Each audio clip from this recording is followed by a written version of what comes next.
kita masih membincangkan berkenaan dengan human reproductive system, right? If from last class kita dah discuss berkenaan dengan female reproductive system. So untuk tengah hari ini kita akan tengok berkenaan dengan male reproductive system. Alright. So if dekat female kita ada ovary, but in a male, reproductive organ dia adalah testis, right? So testis in male, dia berada di dalam scrotum. Scrotum ni is like kantung, right? So testis tu dia berada di dalam scrotum. Testis dia pair, dia pun ada dua dan kedua-dua tu berada dalam scrotum yang berbeza lah, right? But the most important part of testis adalah struktur yang kita panggil sebagai seminiferous tubule. Okay, so seminiferous tubule ni dia di sinilah dia berada ataupun dia membentuk bahagian dalam testis, right? Kenapa seminiferous tubule ni is very important? Sebab di sinilah maksudnya dekat seminiferous tubule lah penghasilan sperm berlaku. Kalau secondary oocyte, the eggs ovum terbentuk di dalam follicles in the ovary, but dalam pembentukan sperm, the spermatozoa, dia terbentuk di dalam seminiferous tubules of testis, right? And then kalau kita tengok anatomy seminiferous tubule ni yang dia panjang macam tali, alright, and then dia coiling antara satu sama lain. So dia thing is like this lah, dia bergumpan. Dia panjang, and they are coiled, sebab tu kita panggil dia tubules, right? Okay. So another things yang penting pada kita punya seminiferous tubule tu yang, contohlah saya buat keratan rentas seminiferous tubule, right? Seminiferous tubule ni dia macam getah paip tau. Okay, a pipe hose, right? Di mana bahagian tengah ni dia kosong. Itu yang kita panggil dia sebagai lumen. Alright, and then bahagian yang tengah ni, ini adalah dia punya membrane. So actually pembentukan sperma tu ataupun the what we call spermatogenesis, proses pembentukan spermatozoa tu dia berlaku dekat bahagian sini. Pada membrane, so bukan di dalam lumen ni. Lumen tu di lubang saja. Alright, okay. So pada membranes kita punya seminiferous tubule ni yang terdapat special cell yang kita panggil sebagai Leydig cell. Maknanya adalah dekat-dekat pada kita punya seminiferous tubule tu terdapatnya Leydig cell. Right. So ingat, kita ada Leydig cell. Okay. So semua sperms ataupun spermatozoa yang terbentuk di dalam seminiferous tubule, at the end dia akan dikumpulkan pada satu lagi bahagian yang membentuk testis yang kita panggil sebagai epididymis. So kat sini adalah epididymis, maksudnya sperms yang dihasilkan dekat seminiferous tubule ni, dia akan disimpan ataupun dia akan dihantar ke epididymis. So sperma yang telah dihasil tadi dia akan berada dalam epididymis sehinggalah ejaculation berlaku. Ejaculation tu adalah proses pengeluaran air mani. Alright, so bila air mani dikeluarkan, actually dia akan mengeluarkan bersama the sperm. Right. So means the sperm yang berada dalam epididymis tu dia akan keluar melalui vas deferens. Right, and then dia akan keluar melalui penis. Right. Okay. Itu sedikit tentang anatomi testis. Right. So seterusnya, kita kena tahu struktur spermatozoa. Spermatozoa ni sperms lah. Alright. Okay. So apa yang penting tentang kita punya spermatozoa ya? Dia mempunyai head.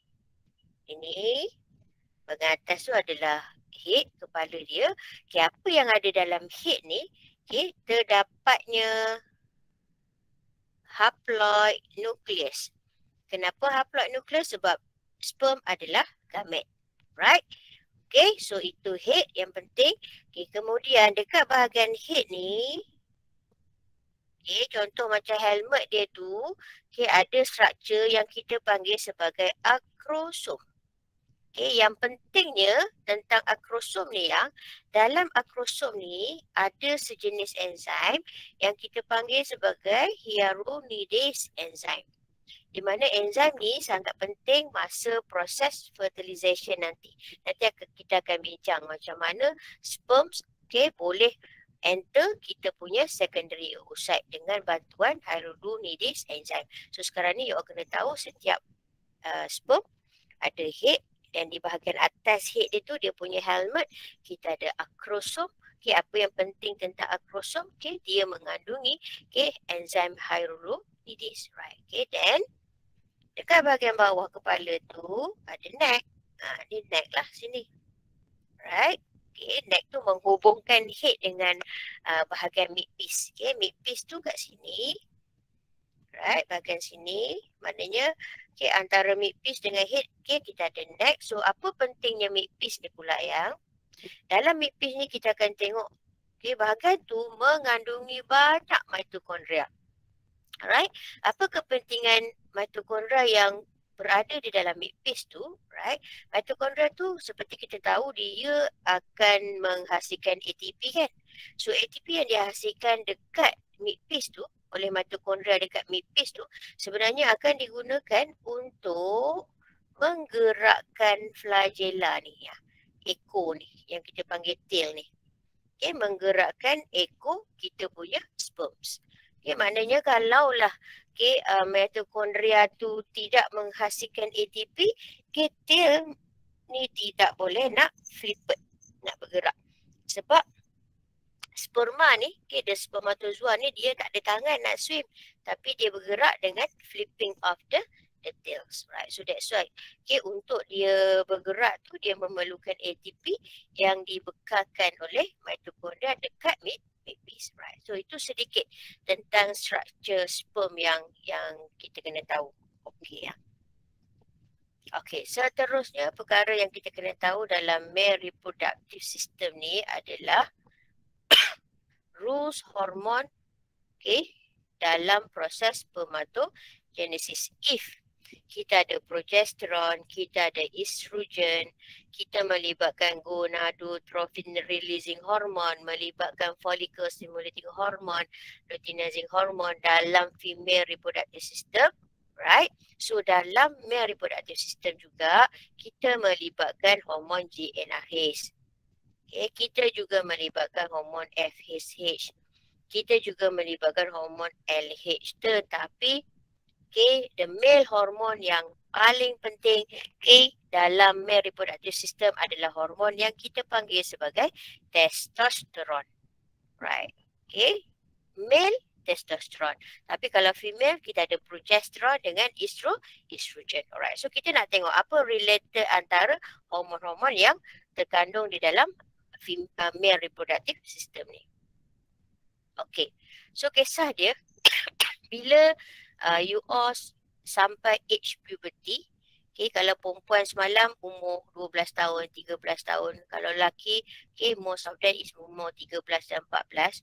At the puberty, hypothalamus ni means dekat brain kita ni, dia akan menghasilkan GnRH, gonadotropin releasing hormone. And then kita tahu GnRH ni dia akan stimulate the anterior pituitary gland. Ingat, hypothalamus hasilkan GnRH. GnRH akan stimulate anterior pituitary gland. And kita tahu bila anterior pituitary gland ni is stimulated, dia akan menghasilkan dua jenis hormon iaitu follicle stimulating hormone dan juga luteinizing hormone. Keadaan dia sama yang berlaku di dalam female reproductive system. Right. Okay, but luteinizing hormone yang dihasilkan oleh anterior pituitary gland di dalam male yang tindakan dia adalah kepada Leydig cell. Yang kita tahu Leydig cell ni dia adalah sel yang berada pada seminiferous tubule, right? So what happened bila Leydig cell ni is stimulated by the luteinizing hormone, okay, dia akan menyebabkan Leydig cell kita ni menghasilkan male hormone iaitu testosteron. So remember, LH, luteinizing hormone, akan bertindak dekat Leydig cell. Bayangan awak Leydig cell tu adalah pada seminiferous tubuh testis lah. So apa yang berlaku? Bila luteinizing hormone tu bertindak pada Leydig cell akan menghasilkan testosteron. Right. Okay. So function testosteron ni is very important. Satu, memang dia terlibat di dalam proses spermatogenesis ni, di mana dia akan memastikan bahawa secondary spermatocyte akan mature dan selengkapnya membentuk spermatozoa. Right, and then dia juga terlibat dalam differentiation to the spermatozoa. Itu maksudnya testosteron ni sangat-sangat penting dalam proses spermatogenesis. Right, selain daripada tindakan dia dalam spermatogenesis, testosteron juga adalah male hormone, di mana male hormone ni is very important untuk maintain male secondary sex characteristic. Apa yang dikatakan male secondary sex characteristic adalah seperti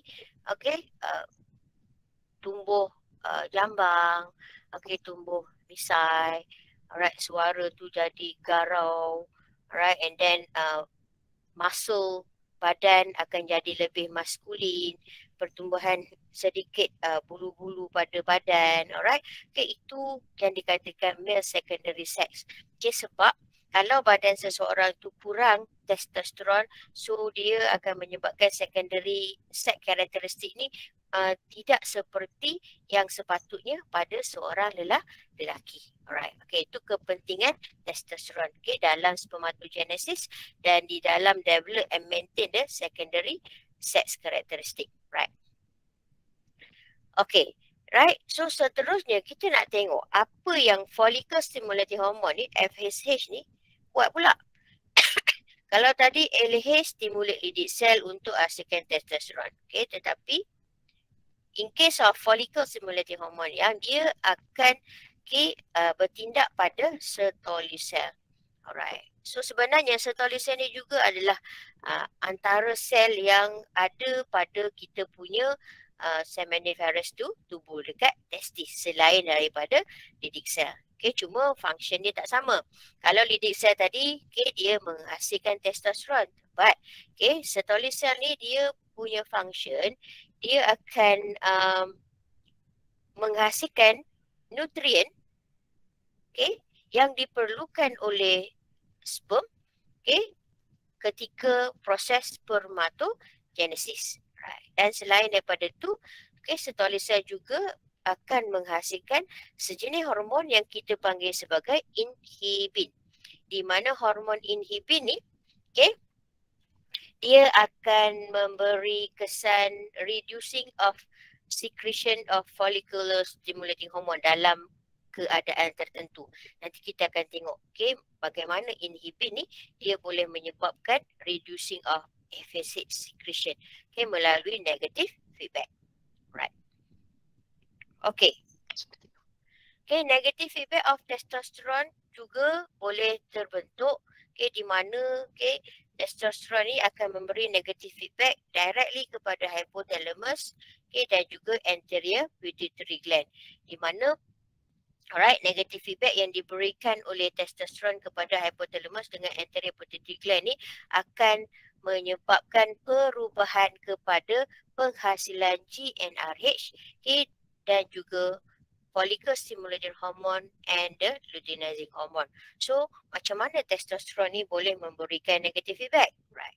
Biasanya, testosteron ni dia akan memberikan negative feedback dalam keadaan high level.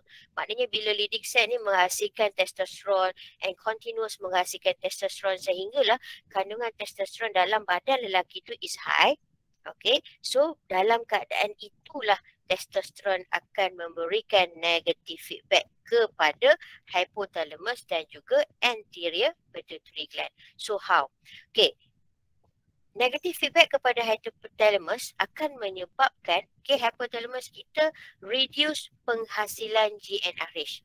Maknanya bila testosteron tu bagi negative feedback pada hypothalamus, hypothalamus akan mengurangkan penghasilan GnRH. Right. Dan kita tahu kalau GnRH tu less, kurang, anterior pituitary gland pun tidak akan stimulated dan FSH dengan LH juga akan kurang dihasilkan. Right. Okay, selain testosteron ni dia direct negative feedback kepada hypothalamus, dia juga akan memberi negative feedback kepada anterior pituitary gland. Right? Di mana bila dia bagi negative feedback pada anterior pituitary gland, dia akan menghalang tindakan GnRH. Bila tindakan GnRH tu dihalang, kesan dia tetap sama. Penghasilan FSH dengan LH adalah berkurangan.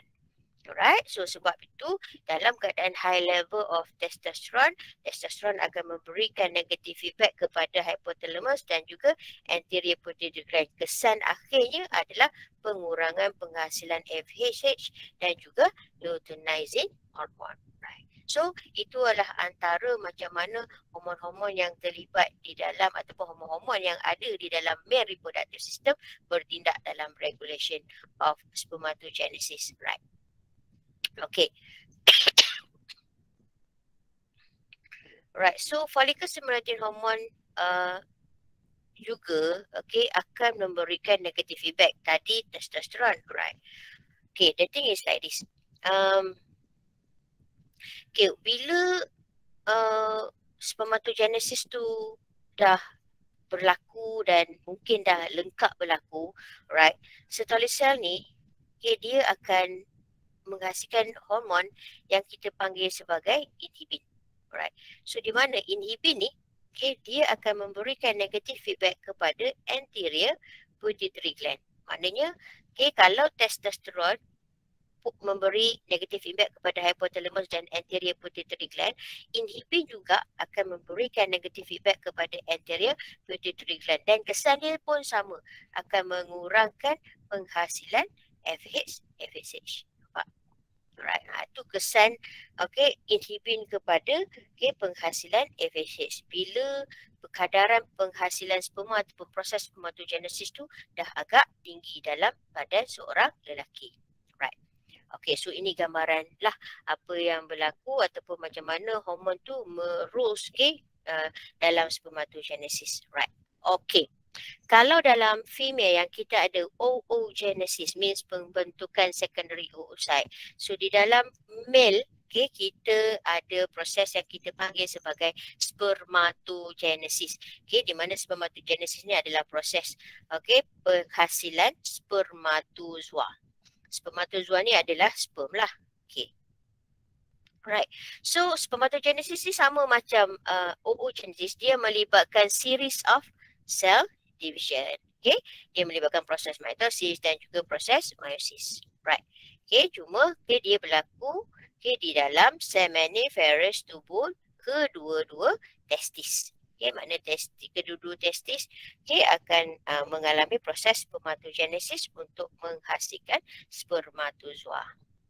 Alright. So sebenarnya kalau female menstrual kita is around 28 hari. Tetapi perkadaran proses spermatogenesis ni dalam humans mengambil masa 65 hingga 75 hari. So maknanya dalam 75 hari barulah spermatogenesis ni lengkap dan barulah a matured spermatozoa dapat dihasilkan. Alright? Itu what we call timeline untuk penghasilan ataupun proses spermatogenesis tu berlaku. Right. Okay, ini gambaran proses spermatogenesis. Kita akan go through lah satu persatu what happened during the spermatogenesis. Right. Okay. Spermatogenesis is like oogenesis juga. Dia bermula di dalam kandungan ibu lagi. Means, right, bila fetus tu, the embryo, is recognized as a boy, means, dia punya gonad tu, testis dah develop, right? So primordial germ cell in embryo akan mula mengalami differentiation, right? Maksudnya primordial germ cell Okay, dalam embrio tu, okay, dalam male embrio tu dia akan divide melalui proses mitosis dan dia akan differentiate menjadi spermatogonium. Nampak? Okay, bermula dengan primordial germ cell. Kalau awak tanya primordial germ cell ni apa? Primordial germ cell ni adalah sel yang membentuk seminiferous tubule punya membranes, right? Testis, okay? Pada testis tu. So pada permulaan dalam peringkat embrio lagi, primordial germ cell ni akan membahagi secara mitosis dan differentiate membentuk spermatogonium. So kena ingat, because this is a mitosis, so primordial germ cell is 2N, spermatogonium juga adalah 2N. Right, okay. So what happens seterusnya kepada spermatogonium yang terbentuk ni? Okay, so spermatogonium yang terbentuk ni dia akan terus bermitosis, okay, sehinggalah membentuk bilangan spermatogonium yang lebih banyak. Alright, okay, so dalam keadaan ni, okay, kita panggil dia sebagai spermatogonia. Okay, but penghasilan spermatogonia ni adalah daripada proses mitosis. So sebab itu kalau kita tengok ploidy dia masih 2N. Right. So seterusnya, okay, right. Some, maknanya dalam banyak-banyak spermatogonia yang terbentuk, right? Okay. Ini adalah keratan rentas kita punya seminiferous tubuh, maksudnya ni. Keratan rentas seminiferous tubuh kita, ni maksudnya adalah dekat bahagian sinilah bayangan dia. Kat tengah ni adalah lumen dia. Ni kat sini, okay. Awak kena ingat dia berlaku within this. Dekat sini. Pada membrane. Okay, pada membrane kita punya seminiferous tubuh. Okay, so apa yang berlaku dekat situ? Right. Some of the spermatogonia ni yang, okay,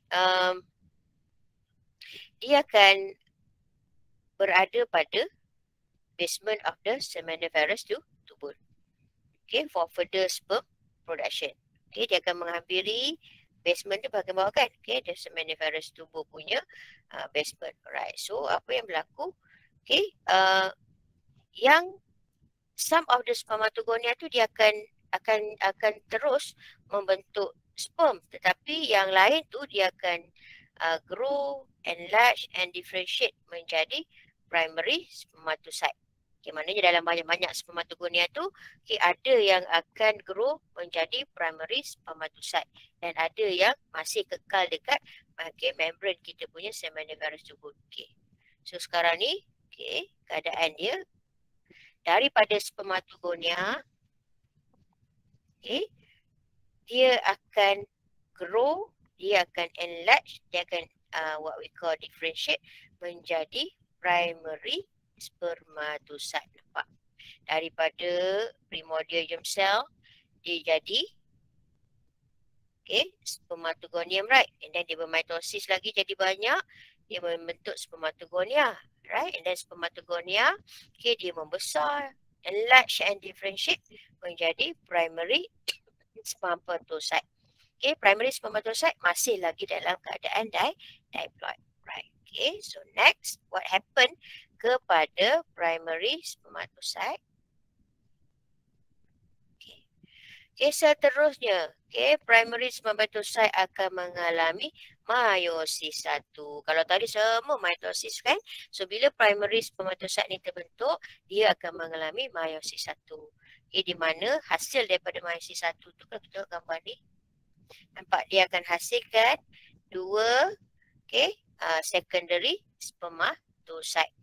Okay, hasil daripada meiosis 1 kan kita hasilkan 2 sel, right? So dia hasilkan secondary spermatocyte. Ingat, nama asal dia primary spermatocyte. And then dia mengalami meiosis 1. So menghasilkan 2 secondary spermatocyte. So ingat, okay, at the end of meiosis 1 biasanya sel akan menjadi haploid end. So that's why we said that secondary spermatocyte kita adalah dalam keadaan haploid, right? Okay, sekarang ni dalam seminiferous tubuh kita dah ada secondary spermatocyte. So kita tengok apa yang berlaku kepada secondary spermatocyte. Okay, setiap secondary spermatocyte yang terbentuk yang dia akan meneruskan proses meiosis 2. Right, di mana hasil daripada meiosis 2 tu tadi dia akan membentuk 1, 2, 3, 4. Okay. Spermatid. Okay. Primary spermatocyte masih 1 jadi secondary spermatocyte. Okay. Secondary spermatocyte mengalami meiosis 2 menjadi spermatid. Nampak? Okay. Menghasilkan 4 spermatid. Right. Okay.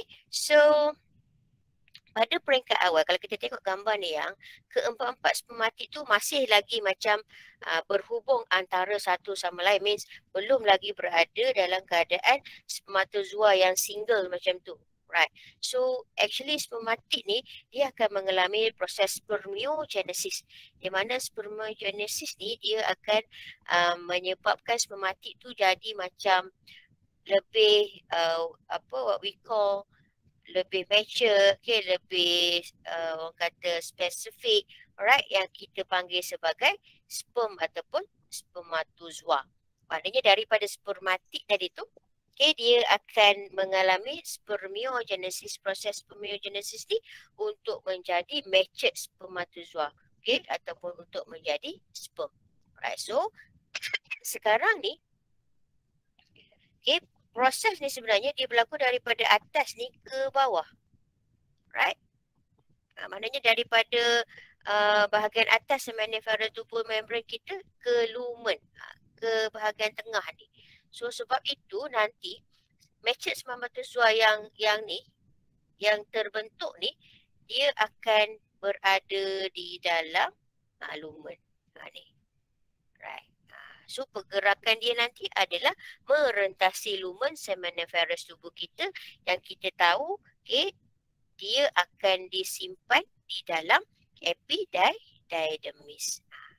Terhasil dekat seminiferous tubuh, okay, dan dia matured dalam lumen of seminiferous tubuh, tetapi dia akan bergerak ke epididymis dan kita akan store dia kat situ sehinggalah they are ejaculated out. Right. Okay, so itulah proses spermatogenesis yang you all kena tahu. Bermula daripada primordial germ cell. Awak ingat primordial germ cell, diplot cell, dia bermitosis, okay, dia differentiate menjadi, okay, spermatogonium, and then spermatogonium pun bermitosis lagi, okay, sehingga menjadi spermatogonia, dan spermatogonia dia akan differentiate, okay, dia akan enlarge, okay, dia akan membesar menjadi primary spermatocyte. Okay. The diplot primary spermatocyte akan mengalami meiosis 1 jadi secondary spermatocyte. Right? Secondary spermatocyte sudah haploid. So apa yang berlaku kepada secondary spermatocyte? Dia akan mengalami meiosis 2, okay, menjadi spermatid. Alright. Okay, spermatid ni dia tak matured lagi. So apa yang berlaku kepada spermatid? Dia akan mengalami spermiogenesis, barulah dia menjadi spermatozoa tu. Right? So bila dah jadi spermatozoa dan berada dalam lumen seminiferous tubuh, dia bolehlah bergerak ke epididymis. Right? Okay. Right.